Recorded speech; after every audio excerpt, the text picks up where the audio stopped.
Okay. All right, guys. First of all, just talk about, because you're in the middle of this tour. First, coming to LA, you guys only do this probably every couple years. What's it like being here in this town? There's like some celebrities coming by. It's a different feel when you come to LA, to Hollywood. No, I wouldn't say it's different. You know, it's definitely a great stop on the road, great stop on the tour. It's been really, the whole tour's been great, but this has been really nice having the gig in Anaheim and then 2 nights here, so it gives you a chance to unpack your bag and find those socks at the bottom of the bag and get to the wash and fold and stuff like that. So, but yeah, this is always a great gig to play. We've been playing a lot of the House of Blues going across the country, and you know they're kind of like an oasis for a touring band. You know, the gear's good, the food's good, the people are really good, and it's a great place for the fans to see the band. So yeah, it's nice to be here for sure. Talk about how it differs touring here. It's kind of an obvious question, but you've been doing this for a while, and in the middle of tours, you're going from the big arenas up in Canada and coming down here and playing the club. Just the vibe and how the fans are different. If you can just put that into words. You know, our whole career has kind of been marked by that. You know, even when we were playing in front of 100 people back home in Canada, we'd make a left turn across the border and play in front of 5. You know, so we learned pretty early to be able to jump from stage to stage and room to room, and you know, it's actually gotten really good for us. We're able to internalize really well on stage and kind of make the stage our own. And we definitely found, I mean, if we're vibing off of each other and grooving off of each other, then we can project that outwards and entertain the crowd if there's 10 people there or 80,000, you know. So yeah, it's actually been really good for us to be able to leapfrog from a theater to a club to a hockey rink to a stadium and then back to a dive again, you know. So that's good. Put into words the kind of fan base you guys have, because we're going to probably be showing the Stevens audience still that don't know who you guys are in a lot of ways. You can kind of put into words just kind of fans you have versus the fan in Canada versus the fans you have here. How many of them are Canadian fans here? How much of a U.S. fan base have you guys are still trying to kind of grab?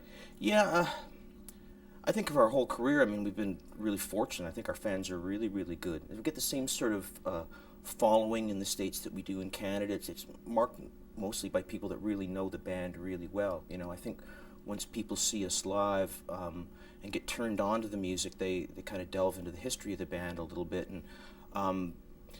And yeah, so it's great. We know every night when we go up on stage, you know, there's a percentage of the audience that maybe is seeing us for the first time, but there's also people that maybe have seen us for years and years and years. And that's what really kind of keeps us on our toes, I think, more than anything. I mean, you're trying to obviously turn new people on, but at the same time, you're trying to live up to your past or live down in your past, in our case, quite a bit. And yeah, so it's actually made it really, really good.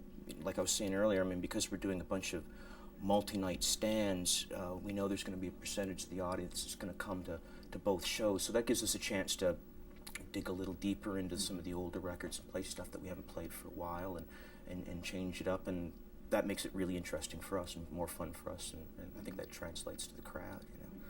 Put towards your ability to kind of have really like poetic kind of intelligent music and create still such a large fan base that people just want to rock and have a good time at the same time. Kind of that would seem like a dichotomy, yet it works so well for you guys and it has for so long. I think that all comes down really to the writing process. I mean, we all contribute musical ideas and bounce them around, and then Gord writes the lyrics on top. And I think because we've been together for so long and have grown up doing this and has grown up as people, I'd like to think anyway, that I think the lyrics have evolved along with the band, you know. I mean, we definitely write to entertain ourselves, and Gord's turning us on lyrically, and that's what keeps it challenging. You know, we don't really want to put out anything that doesn't really appeal to us, and because we've been playing together now for 18 odd years, I think it's grown, and you know, with the growth of the band, I think we've been able to do something that gets your toe tapping and then gets your noodle working at the same time, you know, which is ultimately what good music should do, I think. Mm-hmm.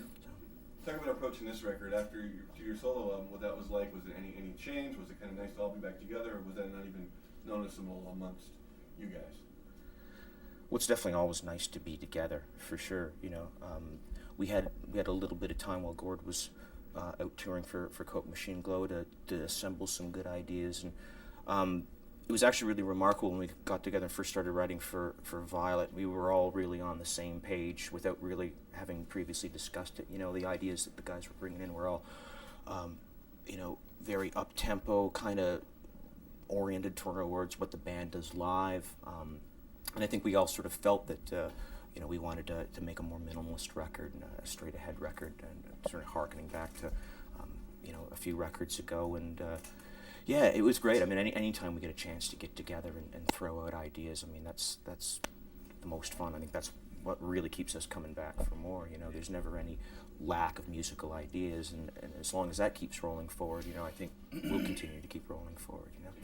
Talk about the single, talk about It's a Good Life, and just kind of where that came from. It's such a beautiful song, it's powerful, just where that kind of came from amongst you guys.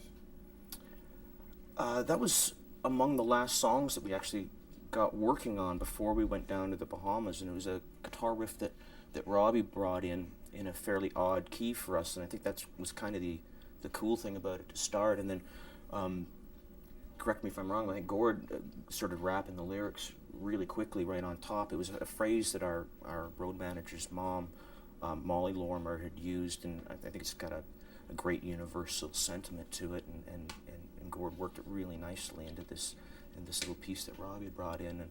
And yeah, and it's a great song. It's a fun song to play live. We're kind of regretting it a little bit now because it's gotten way better than when we first recorded it, but such is the nature of our business. If you could only go back and do it all over again, it would be a more zippy record, I think. Mm-hmm. Yeah. It's kind of a fun, kind of arty video. You guys getting used to that process? Do you guys like being on camera? Is it a kick, or is it a pain to do that kind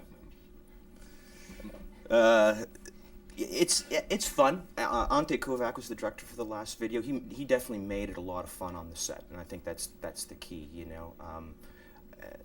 It's cool being involved in kind of a narrative sort of aspect to the video. Normally, if it's just a performance thing and stuff, it's a little hard for us to get up there and fake it. And Gord actually directed one of our videos earlier, and we came up with this cool idea to use in-ear monitors for it, and that actually made it easier to pretend that you were playing the song.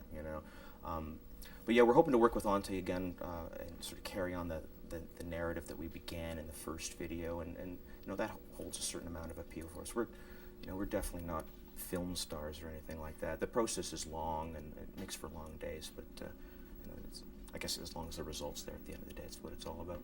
Mm-hmm. So I want to ask you guys, since Springsteen actually is #1 right now, for the last couple of weeks, I want to ask you maybe about the Springsteen's reference. Always #1 in our books. Well, the reference in Use It Up is kind of where that came from, and what that says. And how does that relate to Bruce? He's #1 at the moment, the Springsteen reference in that song. Oh, right, sorry, right. Yeah, well, the idea that, a couple, you want to know about the reference itself? Yeah, just what you were going Well, the idea that a couple can come together and very little else, except that they both love the boss, right? And most days it's been enough. And the idea of Use It Up is a very, we've been opening with that song a lot, and it's a good one. It's a great sentiment, I think, and it sort of gets us in the mood for the rest of the set. The idea being that it's music, and if music can do this and that and this and that, then it can totally and definitely take you away. Mm-hmm. Yeah, Springsteen, Randy Newman too.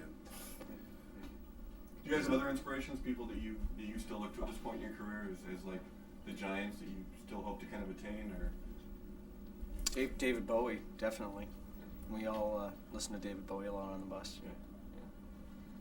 Yeah, I mean that's a really good example. I mean he's the guy that's continually kept moving forward. The guys in Rush are another group that we really look up to quite a bit. I mean they sort of paved the way for not just Canadian bands, but most sort of independent-oriented rock bands in North America. Owe a debt of gratitude to those guys because it's always been about the music first, and yeah, as long as it's creative and moving forward, and those guys kind of typify that. Mm-hmm. Let's talk about your own camaraderie and friendship at this point in your career, just what it's like, if you can put into words just how close you guys have all become as a band. This is as close as we've been to each other in quite a while. This whole tour, as a matter of fact. No, I mean, it's the foundation of everything that we do, really, more than anything. We've been together for 18 years now, and we were friends before we put the group together. And as we've grown up, we've grown up together and stuff like that. And along with that, so as our art, our creative side, we've grown as songwriters together as well. So that's really kind of the foundation. Every time we get together to start writing for a record, there's a question mark in the back of your mind about what's going to happen, and it's incredible how freely and quickly things start flowing. as long as that still is together, then we'll still be together, I think. So yeah, the relationship is what it's all about. It's all centered around the music, obviously, but the 22 hours a day that you're not on stage is what usually breaks up bands, and we're fortunate enough that we have a pretty good safety net, because of our friendship, I think. There's a real good positive vibe on this album. There's a lot of positivity always in your concerts and the way you talk to fans and bringing people together. You put into words like a certain philosophy you guys have for those that may still not even know who you guys are, as amazing as it is at this point in your career. That's just kind of anything you guys try to bring out in your music. Well, it's kind of like Gord was describing earlier, with the idea of use it up. I mean, for us, the 2 hours that we're on stage every night is the most important time of the day, for us and for the audience that's out there. So we've always kind of approached every gig like an opportunity to turn whatever night, Tuesday night, into Saturday night, and hopefully make it the best night of somebody's lives. I mean, we really honestly believe in the power of music to lift you up and to take you to a new place. And as performers and as musicians, I think that's what we try to do every night. Some nights we're there, and other nights we fall painfully short. But we'll always go down swinging. At the end of the day. Mm-hmm. Very good. And anything you guys tell yourselves if we weren't sitting here doing this interview, kind of interrupting your regular dressing room time? Is there something you guys, like a vibe, you kind of all push on each other, or something you tell each other before a show? Or is there like a shorthand you guys use? Or? I don't know. Do we have a routine, really? Not really. Have a good gig, Gordy. Yeah, yeah. I mean, yeah. I don't really think we go in for routines and stuff like There's that. a band handshake. No, there's a band handshake before we go on stage. Very formal, very British. Yeah. Being Canadian, we have to do that. Very good. Of course, I was just about to ask you. Yeah. I saw a video compilation on some TV station about 10 years ago, maybe. And it was before you guys, or maybe just after you went into the studio with Fully Completely. You were saying about how you hadn't mastered the studio yet. You feel like you're comfortable there? You get what you want out of it now? I think we're definitely getting more and more comfortable in the studio. It's the most difficult thing we found over the years to kind of capture the live essence, the ensemble essence of the band on a record. I think we came really, really close with this last record, and it's due in no small part to Hugh Padgett and Terry Manning. I mean, there's a real art to recording a group of guys playing music together at the same time. I mean, you'd think, I wish we were all like John Hyatt, and bring the family in 3 days, but those guys have worked their whole lives to get to that point, and we're getting closer and closer, being able to capture that essence. But yeah, you learn something new every time you go in to make a record. There's no doubt about that. Learn a new trick or two, and the trick is remembering them for the next time you go in. So, yeah. Yeah. The last tour, you guys had 2 people from the Bourbon Tabernacle Choir, right? Yeah. That gig just really was like, it seemed like you guys had a whole new energy. And I'm just wondering, coming back to just the band, was that a nice refreshing thing to sort of bring someone else in? Can you answer that to Adam? Yeah, sure. Yeah, okay. Sorry about that. Yeah, no problem. Yeah, being joined by Chris and Kate, that was definitely good. I mean, we were looking at that time. We were looking to do something different, to shake things up and really give the fans something different. And yeah, we did about 8 months of touring, 6 months of touring with those guys, and it was great. And it's equally great going back to the 5-piece again. It gives us definitely a lot more sonic room to cover. Because Chris is an incredible musician and Kate's a fantastic singer. So Paul and I kind of warble along in the background and try to duplicate what she was able to do, and we all fill in for what Chris was trying to do and stuff like that. But yeah, it's great any chance you get to be together and to perform, and you always make the most of it and get through it. Very good. Thanks, guys. Thank you. Cool. Thanks, Adam. Awesome. Thank Huh? you.